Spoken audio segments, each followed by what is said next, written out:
ऐसे रेगिस्तान में फंस जाए जहाँ झुलसा देने वाली गर्मी के साथ साथ रेतीले तूफान मौजूद थे। आखिर वो सब बच भी पाते हैं कि नहीं, ये बताना मुश्किल है। इस कहानी की शुरुआत एक प्राइवेट कंपनी में काम करने वाले कुछ वर्कर्स से होती है, जो जमीन के अंदर से तेल निकालने का काम किया करते थे। इसी तरीके से मजदूरों का एक ग्रुप अपनी कंपनी के कहने पर मंगोलियंस की एक रेगिस्तान वाले इलाके में आ जाता है। वो सब अपने साथ एक बड़े से प्लेन को भी लेकर आए थे, जिसमें कि सारा सामान मौजूद था। उस प्लेन के पायलट्स फ्रैंक और जॉन नाम की दो आदमी थे, जिन्हीं के प्लेन उड़ाने का काफी ज्यादा एक्सपीरियंस था। अब दिए गए जगह पर थोड़ी रिसर्च करने के बाद मजदूरों को ये पता चलता है कि इस पूरी जगह पर तो कहीं भी तेल मौजूद ही नहीं है। जब मजदूरों ने अपनी कंपनी से कांटेक्ट करके ये बात बताई, तब कंपनी वाले अपनी गलती मानकर उन्हें वापस आने के लिए कहते हैं। इसलिए सारे मजदूर अपना अपना सामान पैक करके प्लेन के अंदर बैठ गए थे। यहाँ जॉन और फ्रैंक वापस जाने के लिए प्लेन को एक्टिवेट करके उड़ाने लग जाते हैं। अब इसी तरीके से वो सारे मजदूर अपना वक्त काटने लगते हैं, लेकिन उन्हें जरा भी अंदाजा नहीं था कि आगे चलकर कौन सी घटना घटने वाली है। थोड़ी दूर जाने पर ही फ्रैंक और जॉन को अपने सामने एक बहुत ही बड़ा तूफान दिखाई देता है। ये एक रेतीला तूफान होता है, जिसके दूसरी तरफ कुछ भी नहीं दिखाई दे रहा था। अब ये डिसीजन फ्रैंक और जॉन को ही लेना पड़ेगा कि उन्हें आगे बढ़ना चाहिए कि नहीं। लेकिन अगर वो वापस रेतीले तूफान से दूर चले जाते, तब उनके प्लेन में इतना फ्यूल नहीं बचा होता कि वो अपने डेस्टिनेशन तक पहुंच सके। इसीलिए फ्रैंक और जॉन डिसाइड करते हैं कि वो काफी ज्यादा स्पीड से रेतीले तूफान को पार कर लेंगे। इसी तरीके का प्लान बनाकर वो दोनों अपनी प्लेन को रेतीले तूफान में घुसा देते हैं। तूफान की वजह से प्लेन के इंजन्स में छोटे छोटे धूल और कंकड़ जाने लगे थे, जिससे कि प्लेन के कई सारे सिस्टम्स खराब हो जाते हैं। फ्रैंक और जॉन ने कैसे भी अपना कंट्रोल नहीं खोया और प्लेन को ऊंचाई तक लेके गए, पर तभी अचानक प्रॉपरली ना दिखने की वजह से उनके प्लेन का निचला भाग एक रेतीले पहाड़ पर टकरा जाता है, जिससे कि प्लेन का एक बड़ा सा हिस्सा खुल गया था। और अब उसी छेद में से प्लेन में रखे गए सारे सामान नीचे गिरते जा रहे थे। बहुत सारे आदमी जो खुद को संभाल नहीं पा रहे थे, वो तो लगातार नीचे गिरते ही जा रहे थे। और इतनी ऊंचाई से गिरने के बाद तो किसी का भी बचना मुश्किल ही है। बाकी बचे हुए लोगों ने सीट बेल्ट पहन लिए थे और किसी न किसी चीजों को पकड़ लिया था। अब यहाँ फ्रैंक और जॉन को खतरे का अंदाजा हो गया था कि जल्द से जल्द उनकी प्लेन क्रैश करने वाली है। इसीलिए वो दोनों भी प्लेन को रेतीले तूफान से नीचे लेते हैं, ताकि वो प्लेन को सेफली लैंड कर सके। बहुत मुश्किलों के बाद उनका प्लेन क्रैश लैंड कर ही लेता है। इसीलिए वो लोग प्लेन की उस हिस्से में रहने का ही डिसाइड करते हैं। इस पूरे हादसे में उन सभी मजदूरों के कई सारे मेंबर्स मारे जा चुके थे, जिसका अफसोस फ्रैंक और जॉन के साथ साथ सभी मेंबर्स को होता है। तूफान रुकते ही मजदूर बाहर निकल के अपने मरे हुए साथी को श्रद्धांजलि देते हैं, क्योंकि ये सारी वर्कर्स एक साथ कई सालों से काम कर रहे थे और इतने सालों में वो सब एक फैमिली बन चुके होते हैं। फ्रैंक और जॉन ने सभी मजदूरों को बताया कि उनकी प्लेन खराब हो चुकी है और इस प्लेन को ठीक किए बिना वो यहाँ से जा भी नहीं सकते। साथ ही साथ उनकी कंपनी से कनेक्ट करने वाले डिवाइसेस भी खत्म हो चुके होते हैं। उन सभी के पास खाने पीने के सामान भी बहुत कम ही बचे थे, और अगर जल्द से जल्द यहाँ से निकलने का इंतजाम नहीं किया गया, तब रेगिस्तान की इतनी झुलसती हुई गर्मी उनकी जल्दी जान ले लेगी। कुछ घंटों बाद ही उन सभी को अपने बॉडी पर गर्मी का एहसास होने लगा था, जो कि एकदम से जानलेवा होता है। तभी एक आदमी जॉन से कहता है कि वो यहाँ से जाना चाहता है, इसीलिए उसने डिसाइड किया कि वो चलते हुए ही चाइना के बॉर्डर तक पहुँच जाएगा। लेकिन जॉन ने उस आदमी को साफ साफ बता दिया था कि ये बहुत ही बेकार आइडिया है, क्योंकि ये रेगिस्तान इतनी मीलों दूर तक फैला था, जिसे कि चलकर पार किया ही नहीं जा सकता। और तो और रेतीले तूफान की वजह से यहाँ का रास्ता चेंज होता जाता है, क्योंकि हर रेतीले तूफान के बाद एक नई रेतीली चट्टान बन जाती थी, जिससे कि जो रास्ता पहले था वो बदल चुका होगा। और अगर तुम चलते हुए रेगिस्तान में चले भी गए, तब बिना पानी और बहुत सारी गर्मी की वजह से तुम ऐसे ही मर जाओगे। इससे अच्छा है कि तुम हमारे साथ ही रहकर कुछ दिनों तक जिंदा रह लो। उन सभी मजदूरों में लिया नाम की एक लेडी भी मौजूद थी, जो फ्रैंक के पास जाकर ये पूछने लगती है कि उनकी बचने की चांसेस कितने हैं। फ्रैंक ने बता दिया था कि इसकी चांसेस 5% से भी कम है। इसीलिए अब लिया एकदम गुस्सा होकर फ्रैंक पर ही चिल्लाने लगी थी, लेकिन फ्रैंक ने कहा कि ये मेरी वजह से नहीं हुआ है और मैंने तुम सभी का ठेका नहीं लिया है कि मैं तुम सभी को बचाऊंगा। अब इसी तरीके से वो सारे मजदूर अपना वक्त काटने लगते हैं। यहाँ रात होने पर एक आदमी जिसका नाम डेनिस होता है, वो बाहर निकलकर हल्का होने के लिए चला गया था, पर तभी एक छोटा रेतीला तूफान आता है, जिसमें कि डेनिस देखते ही देखते फंसता चला गया था। और ये बात प्लेन में मौजूद किसी को पता ही नहीं चली कि डेनिस अब मर चुका है। सुबह होने पर जब सारे लोग डेनिस को ढूंढ रहे थे तब उन्हें डेनिस प्लेन के अंदर कहीं भी नहीं मिलता, जिससे कि अब डेनिस का भाई काफी ज्यादा परेशान हो गया था। वो तो अपने भाई को रेगिस्तान में ढूंढने जाना चाहता था, पर तभी उस जगह पर बिन बुलाया रेतीला तूफान फिर से आ जाता है। लिया और बाकी सब डेनिस के भाई को प्लेन में जाने के लिए कह रहे थे, क्योंकि रेतीले तूफान की वजह से वो सब मारे जा सकते थे। डेनिस के भाई के पास और कोई भी ऑप्शन नहीं था प्लेन के अंदर जाने के सिवा। लेकिन यहाँ अगले ही दिन कुछ वर्कर्स का सब्र का बांध टूट जाता है और उन्होंने डिसाइड कर लिया था कि वो इस पूरे रेगिस्तान को पैदल ही पार करेंगे, क्योंकि इस तरीके से हाथ पर हाथ रख के बैठने से अच्छा वो सब अपनी कोशिश करें। उन सभी के पास तो अब एक ही बोतल पानी बचा था, जिसे कि वो सब अपने आप में ही झगड़ा करके गिरा देते हैं, और अगर वो सब इसी तरीके से लापरवाही करते रहेंगे तब उनका बचना नामुमकिन है। लेकिन तभी अचानक उनके पास एलेक्स नाम का एक आदमी आ जाता है। एलेक्स यहाँ पर एक टूरिस्ट का काम करता था जो उन्हीं की तरह एक हादसे में फंस गया होता है। एलेक्स फ्रैंक, जॉन और बाकी सभी को ये बात बताता है कि वो सब अगर चाहे तो यहाँ से बाहर निकल सकते हैं। एलेक्स का मानना था कि वो प्लेन की इंजन का यूज करके एक दूसरा प्लेन डिजाइन कर सकते हैं, क्योंकि एलेक्स पहले भी एक प्लेन डिजाइनर रह चुका था। लेकिन फ्रैंक इस बात से राजी नहीं होता। उसे लग रहा था कि इससे हमारी एनर्जी भी वेस्ट होगी और हम कामयाब भी नहीं होंगे। इसीलिए फ्रैंक की बात सुनते ही बाकी सब लोग भी एलेक्स को मना कर देते हैं इस काम के लिए।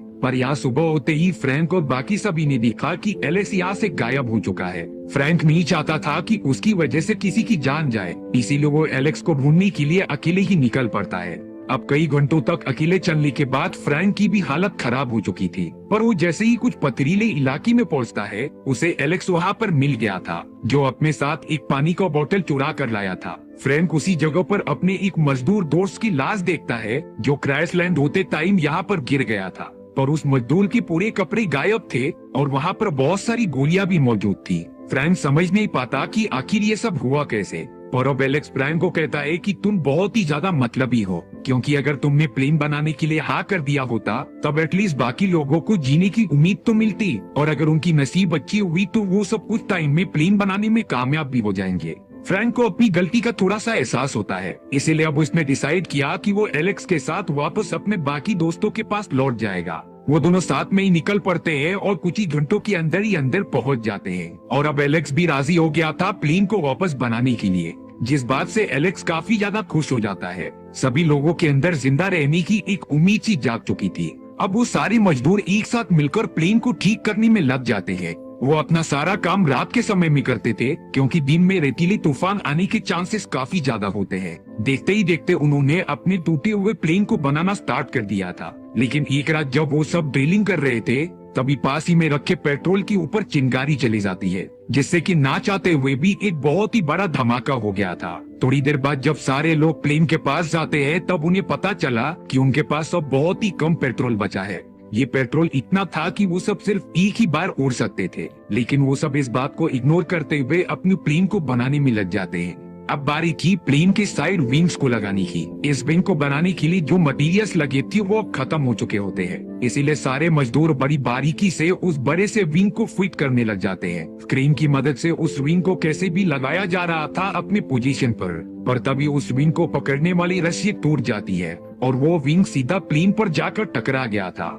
सभी को लग रहा होता है कि उन्होंने फिर से गलती कर दी और अब वो तो कभी निकल ही नहीं पाएंगे, पर तभी ये पता चला कि वो बड़ी सी विंग अपनी पोजीशन पर जाकर चिपक गई थी, यानी कि उन सभी को अपनी पहली सफलता मिल चुकी होती है। इन सारी चीजों की वजह से उनमें थोड़ी सी होप आई और वो काफी अच्छे से पार्टी भी करने लगे थे। लेकिन मुसीबतें मानो उन सभी का पीछा छोड़ती ही नहीं। एक दिन अचानक वहाँ पर थंडर स्टॉर्म आने लगे थे, जो कि सारे इलेक्ट्रॉनिक सामान को डिस्ट्रॉय करते जा रहे होते हैं, और अगर एक थंडर स्टॉर्म प्लेन के ऊपर लगा तो ये पूरी ब्लास्ट हो सकती थी। इसीलिए फ्रैंक अपनी प्लेन, जो कि एक लास्ट उम्मीद थी, उसके ऊपर जाकर खड़ा हो जाता है और वो चाहता था कि थंडर स्टॉर्म उसे लगे जिससे कि प्लेन बच जाए, पर ऐसा कुछ भी नहीं होता। थंडर स्टॉर्म प्लेन के आजू बाजू गिर रही थी, लेकिन प्लेन पर गिरी ही नहीं, जिससे कि प्लेन एकदम सही सलामत रहती है, क्योंकि एलेक्स को ही पता था कि इस पूरे प्लेन को कैसे वापस बनाया जा सकता है। इतना स्पेशल ट्रीटमेंट मिलने के कारण एलेक्स काफी ज्यादा घमंडी हो चुका था और अब एक दिन एलेक्स फ्रैंक के साथ झगड़ने लगता है पानी मांगने के लिए। फ्रैंक कह रहा था कि पानी बहुत कम है, इसीलिए सभी को थोड़ा थोड़ा पानी पीना चाहिए, लेकिन एलेक्स मानो जैसे कि उन सभी को ऑर्डर देता है कि पानी मेरे पास लेकर आओ। इन सारे झगड़ों की वजह से लिया काफी फ्रस्ट्रेट होकर काफी दूर चले जाती है और तभी उसने अचानक रेत की उस पार जो चीज देख ली वो एकदम चौंकाने वाली थी। लिया तुरंत ही भागते हुए अपने बाकी मेंबर्स के पास आ जाती है। दरअसल रेतीले पहाड़ की उस तरफ मंगोलियंस का एक बेस बना हुआ था जो कि यहाँ से आने जाने वाले लोगों पर हमला करते थे। अब फ्रैंक, लिया और बाकी लोगों ने यह डिसाइड किया कि वो सब उनसे मदद मांग सकते हैं जिससे कि शायद वो बच सके और उन्हें पानी भी मिल सके। लेकिन एलेक्स ने कहा कि ये एक बहुत ही बुरा आइडिया है क्योंकि वो सारे मंगोलियंस किसी की भी सगी नहीं हो सकते। वो हम सब पर हमला करके मार भी सकते हैं और हमारे प्लेन भी अपनी कब्जे में कर सकते हैं। पर अब उन सभी को एक बार ट्राई करके तो दिखना ही पड़ेगा। इसलिए जॉन ने एक प्लान बनाया कि वो जब मंगोलियंस के पास मदद मांगने जाएंगे तब उनमें से कुछ लोग गन लेकर पीछे से तैनात रहेंगे और अगर मंगोलियंस ने हमला किया तब वो उनके ऊपर भी फायर करने लगेंगे। लिया, फ्रैंक और कई मजदूर मंगोलियंस के पास चले जाते हैं पानी मांगने के लिए, पर जैसा एलेक्स ने सोचा था वैसा ही हुआ। वो मंगोलियंस तो एक गन निकालकर डायरेक्टली एक आदमी को शूट कर देते हैं। इसीलिए बाकी मजदूर जो कि गन लेकर तैनात थे उन्होंने मंगोलियंस पर हमला करना स्टार्ट कर दिया था। देखते ही देखते उन्होंने मिलकर सारे मंगोलियंस को खत्म कर दिया होता है। पर अब फ्रैंक का एक साथी काफी ज्यादा घायल था, इसीलिए वो लोग उसे लेकर तुरंत अपने प्लेन के पास आ जाते हैं। किसी को भी नहीं समझ रहा था कि आखिर वो क्या करे। देखते ही देखते फ्रैंक और उनके कई साथी मारे गए थे। वहाँ बचे हुए सारे लोगों को पता था कि उन्हें रेतीले तूफान से बचने के साथ साथ अब उन मंगोलियंस डाकू से भी बचकर रहना पड़ेगा। यहाँ कुछ ही घंटों के बाद फ्रैंक और उसके कुछ साथी मंगोलियंस डाकू में से एक को पकड़कर अपने साथ लेकर आ जाते हैं। ये डाकू गोली लगने की वजह से काफी घायल हो चुका था। सभी लोग गुस्से में कह रहे थे कि इस डाकू को मार देना चाहिए, लेकिन फ्रैंक उन्हें शांत रहने के लिए कहता है। तभी अचानक एलेक्स ने एकदम गुस्से में आकर उस डाकू को गोली मार दी थी। फ्रैंक एलेक्स की इस हरकत के लिए उसे पंच मारकर नीचे गिरा देता है, पर एलेक्स ये कह रहा था कि इन डाकुओं ने हमारे कई दोस्तों को मार गिराया था, तो आखिर हम इन्हें जिंदा क्यों रखें। एलेक्स और फ्रैंक की इस बात के लिए काफी अनबन हो जाती है। इसीलिए अब एलेक्स उन सभी के साथ नहीं रहना चाहता था। पर यहाँ लिया जॉन के साथ जाकर एलेक्स को मनाती है क्योंकि उसी के वजह से हम प्लेन को बना पाएंगे। एलेक्स लिया के इतने अच्छे बिहेवियर को देखकर मान जाता है। अगले दिन से ही वो सब लगातार अपनी प्लेन को जल्द से जल्द बनाने में लग गए थे। लेकिन अब उन सभी को मंगोलियन डाकू से बचकर रहना पड़ेगा क्योंकि अगर उन सभी ने उन्हें देख लिया तब यहाँ मंगोलियन डाकू की बहुत ही बड़ी टीम आ सकती थी। अब एक दिन फ्रैंक को एक बुक मिलती है जिसकी मदद से एलेक्स उस प्लेन को बना रहा था, लेकिन अच्छे से पढ़ने के बाद फ्रैंक को यही पता चलता है कि ये बुक तो किसी टॉय वाले प्लेन को बनाने के लिए थी, न ही किसी बड़े प्लेन को बनाने की। जिस बात से फ्रैंक एलेक्स पर काफी गुस्सा हो गया था क्योंकि टॉय वाली छोटी प्लेन को बनाना और बड़ी प्लेन को बनाने में बहुत अंतर था। ये बात तब सीरियस हो जाती है क्योंकि उनकी जान खतरे में थी। अब तो एक आदमी बंदूक लेकर एलेक्स के ऊपर तान देता है क्योंकि एलेक्स इतनी दिनों से सिर्फ उन्हें झूठ पे झूठ बोल रहा था। पर एलेक्स लगातार कहता है कि ये प्लेन जरूर उड़ेगा और उसे इस प्लेन पर भरोसा है। लेकिन फ्रैंक अंत में जाकर कहता है कि एटलीस्ट हमने ट्राई तो किया और इसी होप की वजह से हम आज तक जिंदा रह पा रहे हैं। इसीलिए अब सारे लोग मिलकर एलेक्स को एक लास्ट चांस देते हैं। कई दिनों के और मेहनत के बाद उन्होंने लगभग अपनी प्लेन को खत्म कर लिया था और अब बारी थी प्लेन को उड़ाने की। चारों तरफ अभी भी एक रेतीला तूफान मौजूद था जो कि प्लेन को थोड़ा सा ऊपर उठाता रहता है। इन सारी चीजों से उन्हें थोड़ी मदद मिल रही थी, लेकिन मजदूरों को नहीं पता था कि असली खतरा तो उनकी तरफ बढ़ रहा है। दरअसल मंगोलियन डाकू ने उन सभी को देख लिया होता है जो अपनी पूरी टीम को लेकर उनकी तरफ बढ़ते जा रहे थे। इसीलिए अब फ्रैंक और बाकी मजदूर जल्द से जल्द प्लेन में चले जाते हैं प्लेन को उड़ाने के लिए। फ्रैंक और जॉन तूफान की मदद ले रहे थे प्लेन को चलाने के लिए। प्लेन के ठीक पीछे मंगोलियन डाकू का टीम मौजूद होती है जो कि सभी को पकड़कर मारना चाहते थे। प्लेन की स्पीड तो लगातार बढ़ती ही जाती है, लेकिन अब आगे एक बहुत ही बड़ी खाई आ गई थी जो कि काफी अंदर तक गई होती है। फ्रैंक का वो पूरा प्लेन खाई के अंदर गिर जाता है जिससे कि मंगोलियन डाकूस को लगने लगा था कि वो सारे लोग नीचे गिरकर मारे गए। तभी अगले मोमेंट में फ्रैंक और उनके टीम की पूरी प्लेन आसमान को चीरते हुए ऊपर निकल जाती है, यानी कि प्लेन लिटरली काम कर रही थी और हवा में उड़ती जा रही थी। सारे मजदूर काफी ज्यादा खुश हो जाते हैं कि उन्होंने अनहोनी को होनी बना दिया और अब वो सब इस रेगिस्तान से आसानी से बाहर निकल सकते थे। इसी इंस्पायरिंग एंडिंग के साथ हमारी ये कहानी खत्म हो जाती है। आपको हमारे एक्सप्लेनेशन की कौन सी बात अच्छी लगी कमेंट सेक्शन में बता दो। चैनल को सब्सक्राइब करना भी मत भूलना। चलिए फिर चलते हैं।